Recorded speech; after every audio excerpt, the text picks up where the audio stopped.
Welcome back to Behind the Print podcast, where we feature industry leaders and uncover the creative minds and their businesses within the world of professional printing. Our mission is to provide you with inspiring, actionable resources that elevate your business projects and accelerate your journey to excellence in profit and in print. Today's episode is Health by Design, Crafting Messages That Matter. And joining me here today is the graphic designer and marketing associate of Care Resource, Henry Hoyos. Welcome to the podcast. Thank you very much. Happy to be here. How you doing today? I'm good. How are you? I'm good. Can't complain. It's a Friday, so Yeah, always that. exactly. So if you're ready, let's just dive right into it. Sound good? Yeah, sounds good. Let's go.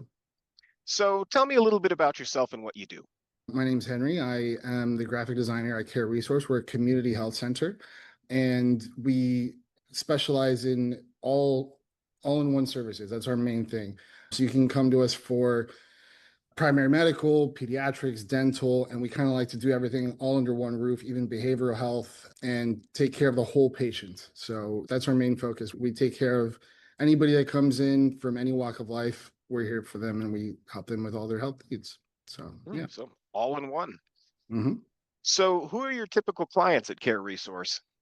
Anyone who needs us. As a federally qualified health center, we provide, like I said, primary medical and support services to all, regardless of ability to pay. So in our mission statement, it says to improve upon the health and overall quality of life of our South Florida communities in need, and we stand by that. We help everyone who walks through our doors, and we actively go out into the community to help others and reach out and connect people to our services. It sounds like you have a very close-knit community there. We do. South Florida is a great place with a lot of great people, and it's a pleasure to work and help everyone. So, what sort of problems do you typically help solve for these clients? Yeah, so the work I do as part of the marketing team is mostly focused on health communication and education. Too often we find that there's a lack of information out there regarding important health topics impacting our community, like how to access healthcare they need and where to get free HIV testing and the range of support services that are available to people. So our goal is to really make sure these messages reach the people who need them the most, and especially in the underserved and hard to reach populations of South Florida. So how do you go about solving these problems? Well, it's a challenge, but we like to tackle that challenge by meeting people where they are. And we mean that both literally and figuratively. So for us, that means showing up at community events, doing real person-to-person outreach, sharing through social media, and using both internal and out-of-home advertising on a regular basis. So we even have a fleet of mobile medical units that can provide healthcare services right there on the spot throughout our various neighborhoods in South Florida. And the goal is to really connect with our communities in as many ways as possible. So people have all the chances that they can to see, hear, and engage with the information that they need. Do you guys do house calls? Yeah, actually, we have a remote patient monitoring system, that we do calls on a regular basis and follow up with the patients, make sure they're checking their blood pressure, they're taking their medication, and any questions they may have. We have a really great active team that helps people really not just take care of themselves, but feel like they have support at every level that they need it. So, yeah. Going back to what I was saying about that really close-knit community. Exactly, 100%. So how does Care Resource stand out from other health centers and other nonprofits? I think what really sets us apart is what I was saying before, is that we're a true all-in-one health center. So we offer primary medical, dental, pediatrics, in-house pharmacy as well. It's a huge new thing that we've been launching all over. Behavioral health, case management, and more, all under one roof. So we offer a complete continuum of care to our patients, which is a really great thing. And we continue to expand as well. We're also Joint Commission accredited, which is very important. And we're also very proud to be recognized as one of the top 10% of health centers in the country. And we're in the top 1%. Congratulations. Thank you very much. And we're also in the top 1% for HIV prevention and care. So it's really close to our heart. That's kind of how we got our start back in the 1980s in the HIV epidemic. We helped a lot there. And then we expanded to not just take care of HIV situations, but also to take care of the entire patient, the whole health picture. But honestly, I think the real thing that makes Care Resource special is our team. We have so many warm, talented, fiercely compassionate people in every department across our health centers. We get amazing feedback from patients that they really feel seen and heard, on top of being taken care of and being cared for. And really that inspires us to work even harder to help them. And we really connect with people here. And I think ultimately that's what makes the real difference in someone's life. Fiercely compassionate. That's a great quote. Yeah, and it's a really inspiring thing to see. I work in the graphic design and the marketing department, but the heroes are the people on the front lines, the nurses, the doctors, the providers, that behavioral health therapists that we have. Everybody is so great, and I feel lucky to be a part of highlighting what they do and getting the message out there. So it's a great place. Sounds like a great place. Yeah. So, would you care to talk about some of your print projects? I actually have a few right here. Nice. Yeah, absolutely. Print is a huge part of what we do and helps us connect with our community. So you'll see banners at events and bus shelter ads around the city, billboards in high traffic areas. We hand out flyers and brochures throughout the community. And we also share our message through magazines and newspapers and press coverage. Because we serve so many different people from so many different backgrounds, we also make sure to produce our materials in multiple languages. So no matter where you are, where you come from, everyone can access the information and resources they need. And you guys have been fantastic in helping us get that message out there. And the quality of the prints, we can send our projects to you guys, and we know we're going to get it on time, and it's going to look perfect. Oh, well, we appreciate you printing it with us, and we appreciate you saying that. Yeah, I was Absolutely. looking at your some of your printing orders, and there's obviously, the pamphlets and booklets that are in English and Spanish, but also Creole. That was Yeah. surprising to me. Is that a widely spoken language down there? Yes, yes, especially in Midtown Miami and Fort Lauderdale, Broward area. They have a lot of Haitian Creole speaking communities there, and we absolutely serve them. And as we do everybody, we want to make sure that everyone, no matter where they come from, they have access to the health services and information they need. So, yeah, that's a huge thing that I think, you know, it would make sense. Everyone thinks of South Florida Spanish, but we have a very big Haitian community as well. So we serve everyone. Oh, that's great to hear. Yeah. So, can you tell me about any major milestones that have defined you or defined Care Resource? Yes, absolutely. So Care Resource, as I was saying before, Care Resource has grown a lot over the years. We began in the 1980s when we were originally founded in direct response to the HIV/AIDS epidemic in South Florida. And then through the 80s and 90s, we led the way in clinical research for HIV care and treatment. Then in 2009, we became a federally qualified health center and we expanded our services to cover all aspects of healthcare. And then more recently in 2013, we earned the Joint Commission accreditation, which is very important for healthcare quality. And in 2022, after COVID, we launched our own in-house pharmacy, which has been a huge boost in helping our patients.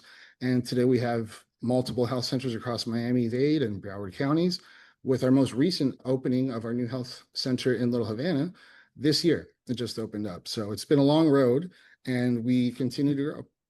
Yeah, it sounds like a long road. Yeah. Can you tell me about any challenges that you're facing or maybe face to get where you guys are now today? Yeah, so one of the biggest challenges health centers are facing right now is the uncertainty around the 340, excuse me, the 340B pharmacy program. The 340B program is a lifeline for nonprofits like ours because it provides unrestricted funds that can be used to help the people who need it the most. And a lot of that money is reinvested right back into the health center to directly help patients. So when our funding is stable, we've been able to provide more than $9 million in free healthcare Wow. services in just a single year.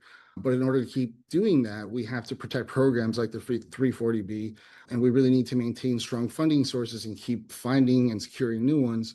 That's the only way we can continue to offer the level of care to our community and the care that they count on, really, to help everyone who's in need. So, everyone who needs us. Hmm. Yeah. Would you care to go into any other challenges or milestones, perhaps?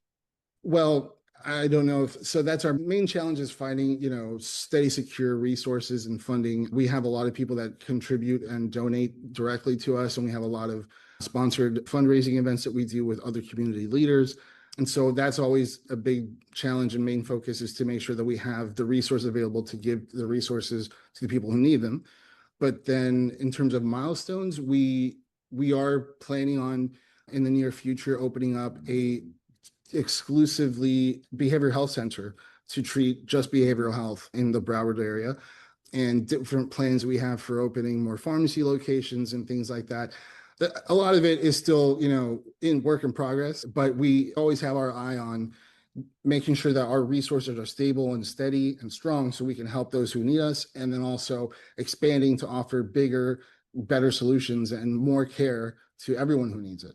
So there's a lot. It's a lot, and thankfully we have a great team that works hard to find those resources and opportunities where available and expand and continue to grow and help. Okay. So, next question, what advice would you give to someone looking to make a powerful informational booklet that stands out from the rest? Okay, so that's now we're talking like design questions. So yeah, that is a lot of this stuff is subjective, but it's a great question. So thanks to new tools like Canva, and design has gotten so much better in so many ways across the board.